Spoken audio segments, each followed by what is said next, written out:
ସଂସାରର ସମସ୍ତ ମନୁଷ୍ୟ ସୌଭାଗ୍ୟ ଓ ସଫଳ ହେବା ପାଇଁ ଚାହାନ୍ତି।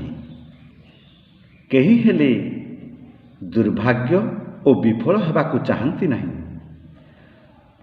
ସୌଭାଗ୍ୟ ପାଇଁ ସିନା ମନୁଷ୍ୟକୁ ଯୋଜନାର ଆବଶ୍ୟକ ଓ ଜୀବନକୁ ବିଫଳ ଓ ଦୁର୍ଭାଗ୍ୟ କରିବା ପାଇଁ ହେଲେ କୌଣସି ଯୋଜନାର ଆବଶ୍ୟକତା ନାହିଁ।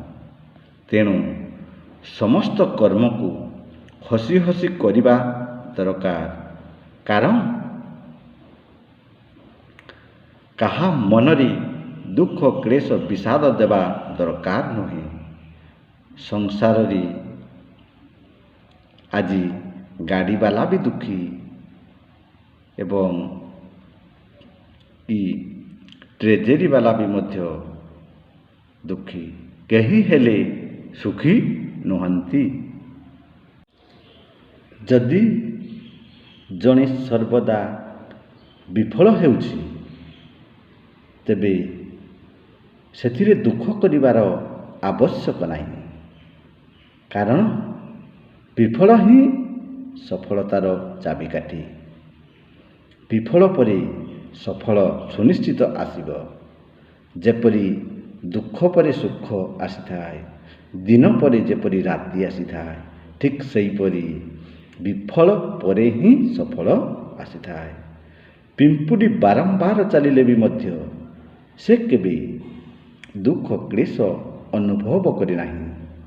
ଯଦି ମନୁଷ୍ୟ କ୍ଲେଶ ନ କରି ଦୁଃଖ ନ କରି ନିଜର କର୍ମ କରି ଚାଲେ, ତେବେ ସେ କେବେ ହାରିଯିବ ନାହିଁ। ତେଣୁ କଥାରେ ଅଛି, କୋଶିଶ କରନେ ବାଲା ବ୍ୟକ୍ତି କଭି ହାରତେ ନାହିଁ।